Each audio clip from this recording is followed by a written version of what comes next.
Hello everyone, today's lesson will be dedicated to the present perfect, which is a verb tense many students struggle with. It is a verb tense not used in French as much. Maybe the passé composé would be the best or the closest thing to the present perfect, but in French it lost this idea of a link between the past and the present that I will explain later on in the video. So before we get started, one thing to know is that the present perfect, like many verb tenses you may have guessed by now, may be either simple or it may be continuous. Continuous simply means that it is in the gerund form. I will get started with the present perfect simple version. So this one is formed with have plus the past participle that I like to write as a verb plus ed because this is how it is formed.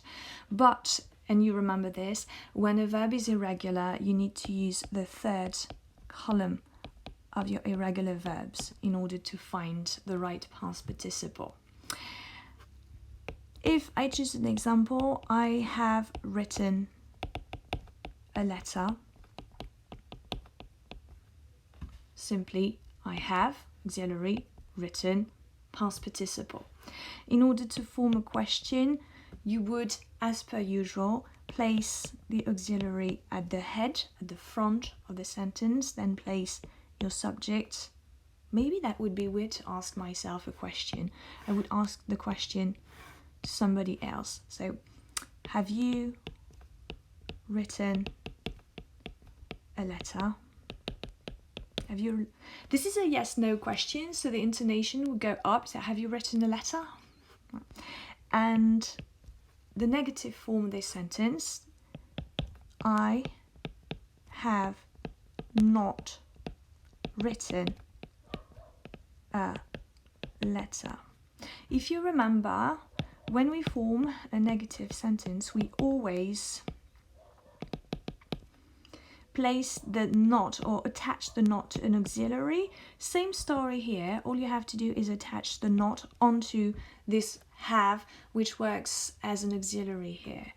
In a contracted version, you would see I haven't written a letter. There you go for the construction. The meaning of this verb tense is what prevents a lot of students from truly using this verb tense correctly or properly. There are two main reasons for using the present perfect, but those reasons are predicated on this idea that there is a link between the past, that I will symbolize like this, and the present. I don't know if that makes it clear, but if you imagine we are on a timeline, this is where we are, and this is the past. And I will use this in the future so that you might understand where we place ourselves on a timeline. So the first reason for using the present perfect, based on the idea that it creates a relation, a link between the past and the present, would be the present consequence or result of a past event. Something happened in the past and the result is visible right now in the present situation. For example, oh no, I've lost my wallet. You lost it in the past, and the result is today you do not have your wallet with you, right? So the losing happened in the past, it happened here, and the result is now, well, you do not have your wallet with you anymore when you need it. So I've lost my wallet. That's the reason why we use this verb tense a lot when it comes to assessing a situation. Assessing is the word that would stand for in French like un bilan, right? And I'm using this word specifically so that you might understand. Therefore, or as a result, some words trigger, or they, if you don't understand trigger, they call for, they require, they necessitate the use of the present perfect. I'm thinking about things like, it's the first time I have gone to, I've gone to Disneyland. Or never, I have never tasted kangaroo meat. Well, don't ask me why I chose that example, but kangaroo meat. Or already, oh, I have already, I don't know, I have already ridden a bike.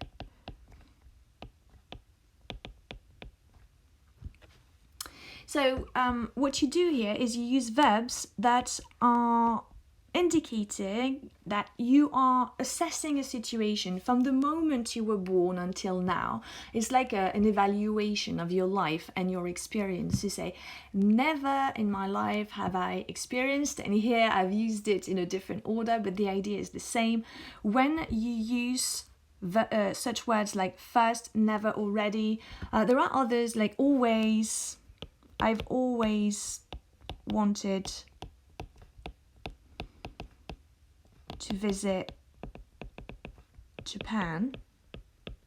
It means that since the moment you were born until the moment you speak, you have always wanted to visit Japan. So some words are triggers, and they give you this opportunity to create this link between the past and the present, which is really what the present perfect is about. Now, as I said, it could be a present consequence or a result of a past event. Remember, I often talk about this example, I've forgotten my key, I can't open my door. So the fact that I forgot my key happened in the past, but the present result is that I cannot open my door. Right. The second reason for using the present perfect is to create a continuity between the past and the present. Once again, this is the guideline of this verb tense. And that's why, and this is the main thing you have to remember here, we love using it with since or for, which is another thing that I will discuss a bit later. Very difficult for students to remember this. Now, since for, the question that corresponds, that matches those since for is how long? How long have you been here? Which means like you would have to answer saying, well, for 2 hours, or since I arrived at the train station. So be careful not to confuse how long with how long ago. How long ago? Very different answers. Here, I would say, how long have you been living in Le Mans?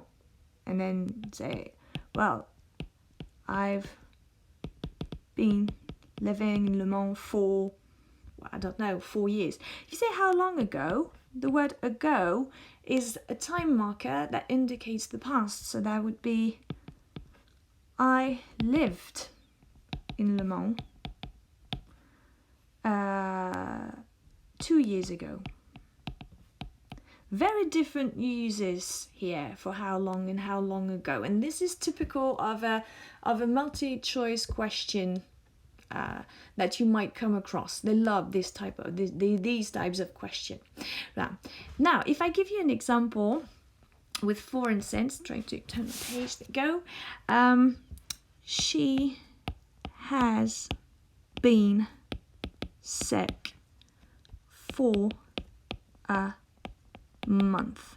See, in terms of pronunciation, just indicating this as I'm thinking about this, we are talking very slow here, so it sounds a bit unnatural, but if you were to pronounce this sentence, you wouldn't say for, because for is considered as a function word, so you would say she's been sick for, not for, but for a month.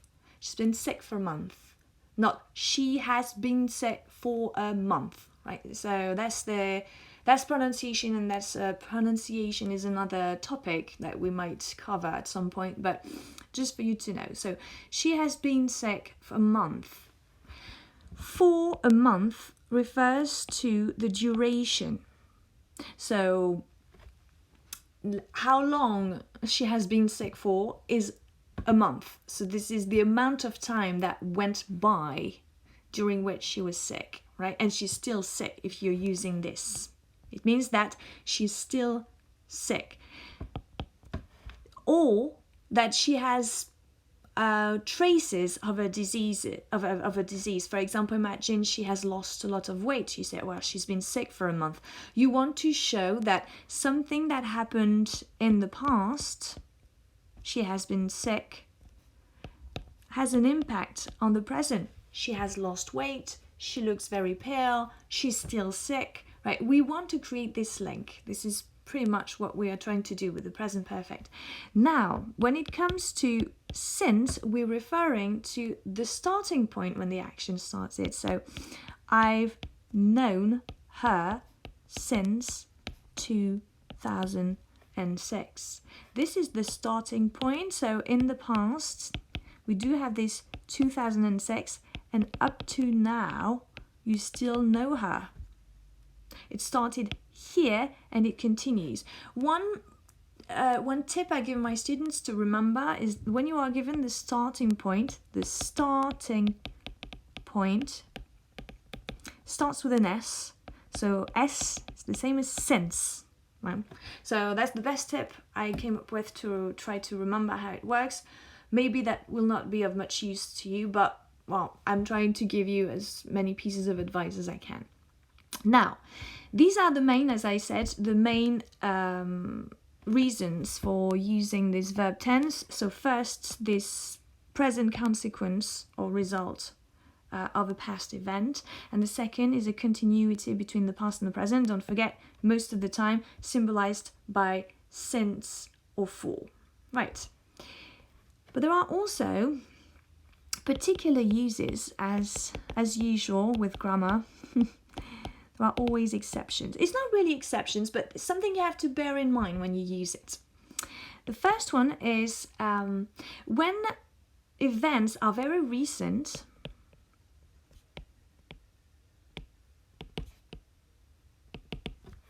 they've just happened, and this is usually something we use with just.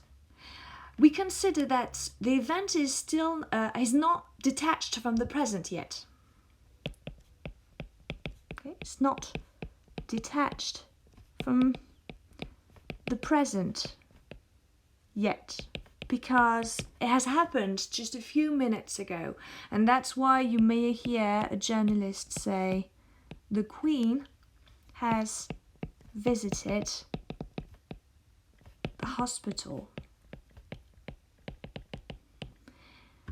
This is what we call hot news present perfect, which means it's happening right now on screen. She's leaving the hospital the moment you're watching TV. So the Queen has visited the hospital, which means that it's still so close. If I had to symbolize this with my timeline, it's so close to the event that we consider it's part of the present tense, the present situation. So this is why most of the time students say, oh, we use the present perfect for a very recent past. It's not entirely incorrect if you say so. That is true. It's hot news present perfect. Another, it's not so much a particular use, but at least something you have to remember. You can never, ever, it is strictly forbidden to use the present perfect with a date.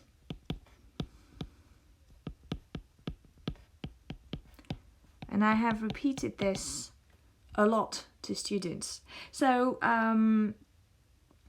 you couldn't say, for example, and I use this asterisk as in class to indicate this sentence is wrong, but you couldn't say he has eaten a cake yesterday. This is impossible. Possible because yesterday prevents you from using this. Yesterday is over. And because it is over, you have to use a past simple. It's confusing because some students say, yeah, but if I say since 2006, he hasn't touched alcohol, then I do get a date. Yes, indeed, but you also got since.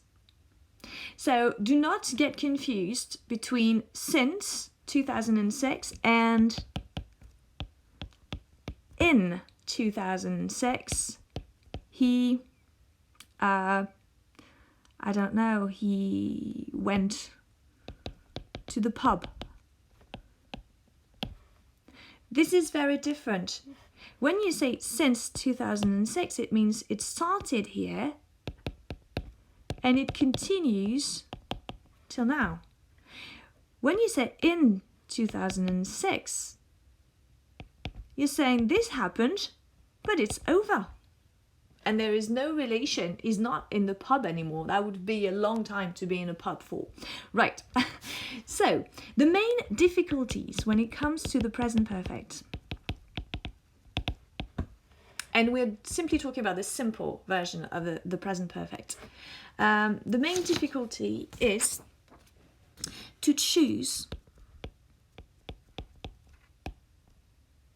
between the present perfect and the past and the past simple, especially because it really depends on what you want to say. I've just explained the difference between this he hasn't touched and he went, for example. This is already an illustration of how to make the difference between the present perfect and the past. But sometimes you can use both and they mean different things. Look at this sentence. You say Beethoven has written 9 symphonies. Beethoven wrote those symphonies a long time ago. So it seems weird to use a present perfect because the action of writing is finished. But imagine you are listening to Beethoven and you become emotional and you say, oh, those masterworks by Beethoven are absolutely heartbreaking, and Beethoven has written 9 symphonies which today make me feel emotional. You want to create this link. My example was not the best, but between the fact that he wrote those symphonies and today. A better example would be to say Beethoven has written 9 symphonies which are still being played today. You want to create this link, say that it happened here, but still now it has an impact today on many composers, for example. Beethoven has written 9 symphonies which continue influencing a lot of composers. You want to create that link. You are allowed to do so. It wouldn't be considered as a mistake. We understand you want to show the influence of something that happened in the past onto the present tense. But you might also say, very factually, Beethoven wrote 9 symphonies. And this time, instead of imposing a point of view that you want to add onto it, saying there's a link between the past and the present, you are just announcing a fact. A fact, Beethoven wrote 9 symphonies. Full stop. That's what he did. Another very relevant example is when you say, I lived in Paris for 10 years. I lived in Paris for 10 years means that it is over. We are here. But at some point, for 10 years, I lived in Paris. That's what it means. Now, if you say, I have lived in Paris for 10 years, it appears to be the same, minor difference here, and yet it's very different. Because what you're saying here is that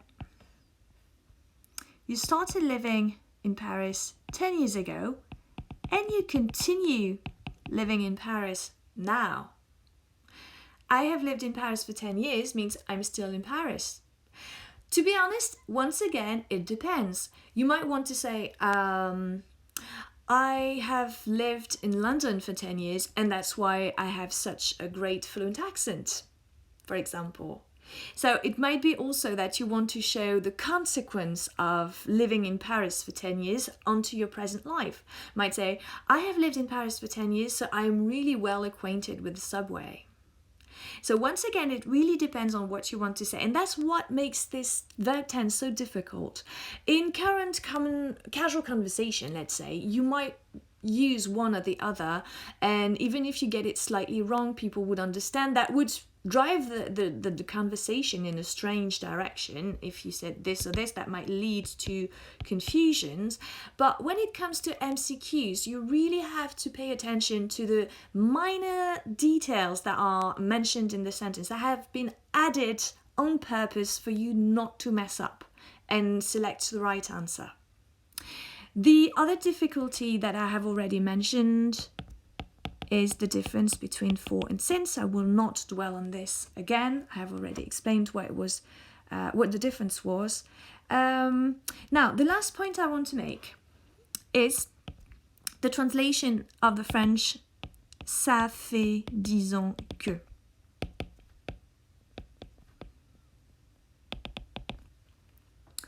I know I keep saying we need to use the present perfect with something that indicates something started in the past and continues now. But you could say this, you could say ça fait 10 ans que je vis à Paris.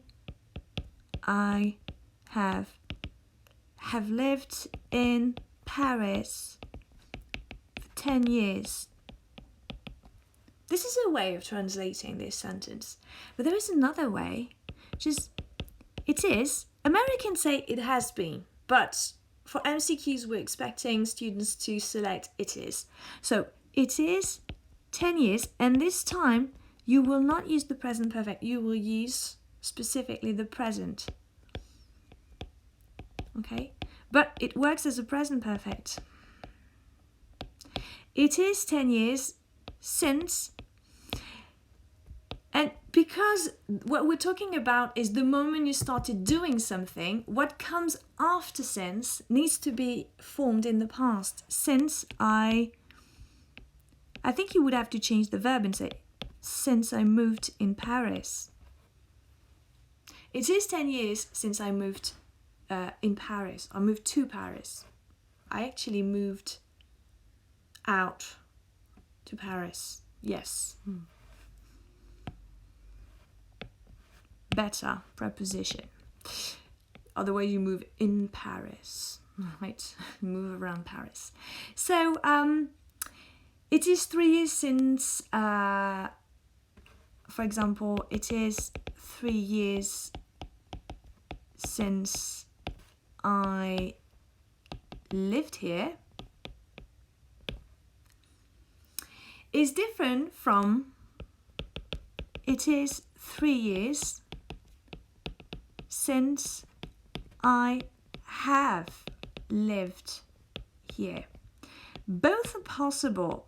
So you're going to say, oh yeah, but you said that anything that came after since has to be in the past tense. True. But it depends once again if you want to add a nuance or qualification. If you say it is 3 years since I lived here, it doesn't necessarily mean that you're still in Paris. You could say it's 3 years since I lived here. It's 3 years since I last visited London. Means it's the time that has gone since you did this. So it's 3 years since I lived here, means that I lived in Paris until 3 years ago. If you say it's 3 years since I've lived here, it means you're still living in Paris. So when you use this, it means that you're saying, this is where we are, and at some point, for some time, I lived in Paris, but it's 3 years since I lived in Paris, and it may be over, or it might not be. You say, it's 3 years since I lived in Paris, and I'm quite happy. It really depends on the context. But if you use this one, we know for sure that what you're saying is that you started living in Paris 3 years ago, and then it continues.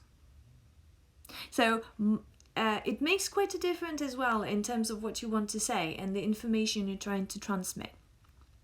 Now, I will come back to another form of present perfect I will quickly mention, because there's not much difference with this be plus ing version, but I'm going to try to explain. So the continuous present perfect is formed with have been plus the verb and the gerund.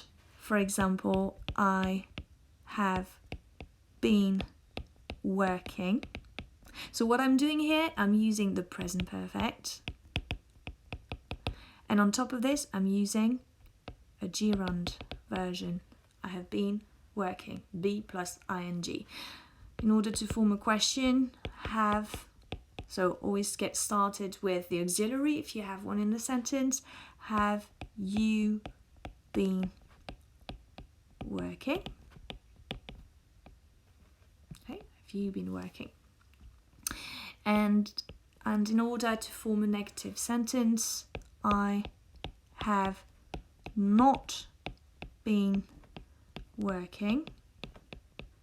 Contracted version, I haven't been working. I don't know why I'm adding a question mark. It doesn't make any sense here. Right.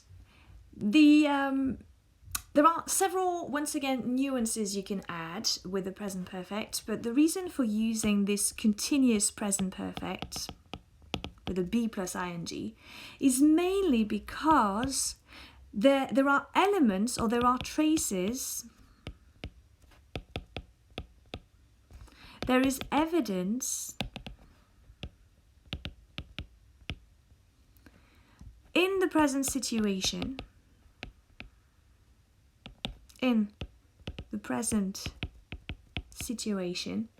that something happened in the past. So let's say I don't know, I've been driving for a few hours, I get to my mum's place and I see that on the ground there is water, puddles are, you know, like places where there is water in it, there are puddles, it's wet.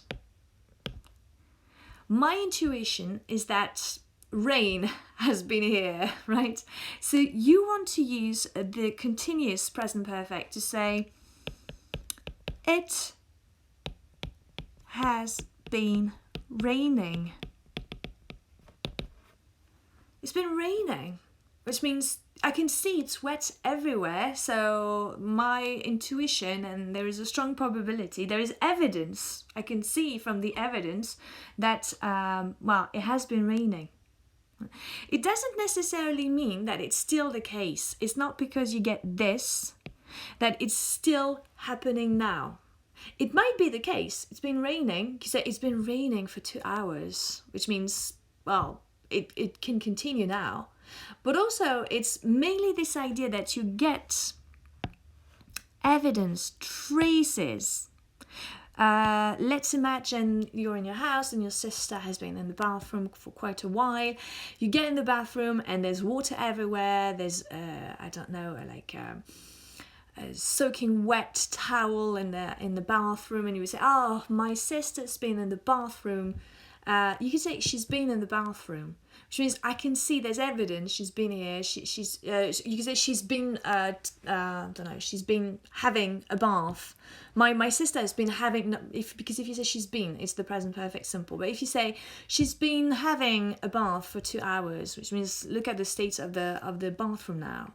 So it might just be evident, or it might mean that the event is still going on. Now you can use it as well, and be careful, this is more like this level right now, C1 grammar, advanced grammar.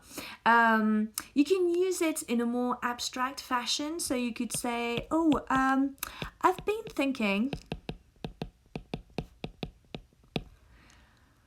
I've been thinking we should get a cat. We should get a cat." So remember what we said about using the be plus ing in order to be polite, like I'm hoping to see you. We already mentioned this previously in previous lessons. Well, here is the same thing. So I've been thinking we should get a cat.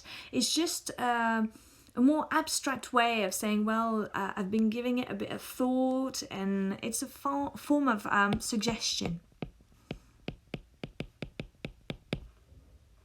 Right, so this is more advanced, and you will hear this quite often, actually. Right, now the second reason why you might want to use the continuous present perfect is as a justification. For example, if someone comes in and their hands are dirty, you might say, "Oh, your hands are dirty." Imagine a mum telling off their kids, say, "Your hands are dirty." And then, I don't know, or let's say a wife and a husband, right? Let's imagine this this argument between a wife and a husband. "Your hands are dirty." And the man could say, "Well, I've been working on the car. Been working on the car." Right? So you are justifying something you are accused of. "I've been working on the car." Or, for example, if you get late in the morning at school and said, "Oh, well, you're late," and you say, "Well, I've been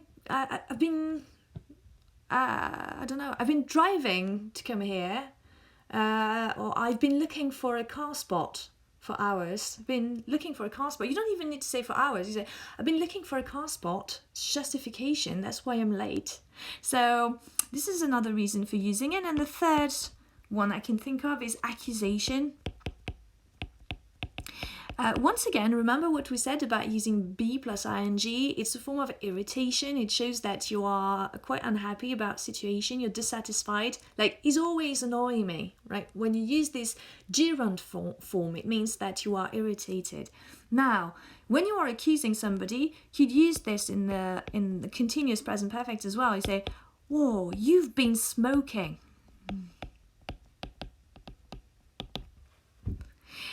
Because, for example, the person might smell of smoke and cigarettes, okay? So the person smells of cigarettes, and you're like, "Oh, you've been smoking." Which means, first, I can see this because there is evidence, right? You smell. And also because I'm irritated at you smoking. So it's an accusation, right? How do you make the difference now between the simple version and the continuous version? Well, first you have to think about the nature of the verb.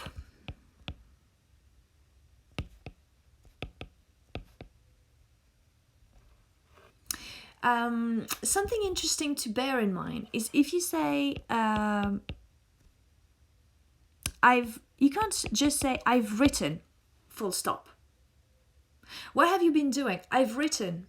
No, you would have to indicate something, because this is called a transitive verb, which means that you are supposed to get, or at least you can get something after this verb. You write what? A letter. Right? So those verbs which welcome a compliment, some don't, right? But some do. I've written 3 letters. If you add 3 letters, it's fine, but you cannot just say, I've written full stop. What you would have to say is, I've been writing. We are insisting on the activity. Which activity have you been doing? I've been writing. If you say, I've written, we're expecting you to give us a result. What is the result? What is the outcome? I've written what? It's a fact. Okay? I've written 3 letters. Okay? We need a result. But if you have been writing, we don't care how many letters, or we don't care if you've written a novel, or you have been going through the process of writing. This is your activity. Now, another really valid point to make is when you want to insist on the time you spent. So insisting on the time spent on an activity. You might want to be factual, and you might want to say, oh, I'm all wet because I've washed my car. This is the result.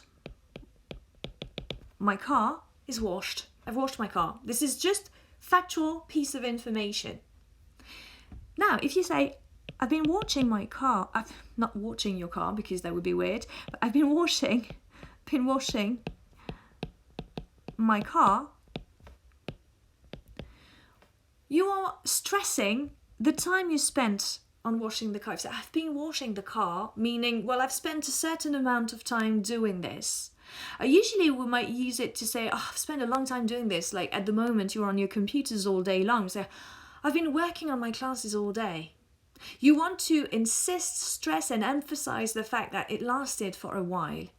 If you just say, well, I've worked on my computer, you could say it all day as well, but I've worked on my computer all day. You're just being factual. You say, well, this is what happened. This is the reason why my eyes are itching or my eyes are hurting. I've been looking at the screen all day, so I've worked on my computer all day. But you say, I've been working on, you're adding something. It's more, I would say it's more emotional when you use the be plus ing. You're expressing a feeling pretty much. You want to show something more than simply the factual version, the simple version.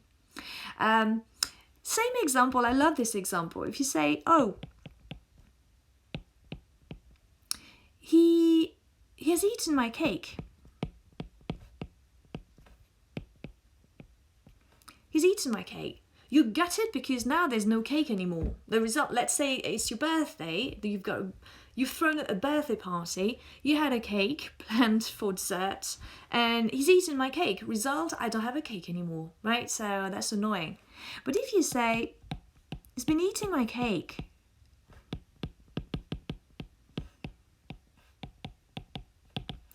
this be plus ing betrays a form of irritation. So he's been eating my cake. It's not so much that the cake disappears that you're annoyed at. You're annoyed at the fact that he has been in the activity of eating your cake. So you're addressing really what he did. He's a really nasty piece of work because he ate my cake. He's been eating this. Can you imagine? He has been stuffing his face with my cake. But if you say he's eaten my cake, it just means that, well, I'm left with no cake anymore. Right? So, right. And maybe the last point I can mention is when an action is unfinished, but this is something I've mentioned already. When an action is unfinished, you would have to use be plus ing due to the nature of the gerund, which means that something is ongoing. You understand this? So she's been working for 2 hours. Obviously, you can interpret this sentence as, I don't know, she looks disheveled. I don't know if you know this term, disheveled, which means that her hair, imagine this is the face of someone, her hair is all over her place because, well, she's been scratching her head and thinking, so she's disheveled. Or, I don't know, she looks tired and exhausted. She looks tired. So she's been working for 2 hours. That's the reason why. See, she's tired. But if you want to say she's been working for 2 hours and she's still on it, then that's what it could mean. So once again, it depends on the context. And I strongly advise students who are taking an exam with MCQs to pay attention to the details in the sentence that will strongly indicate and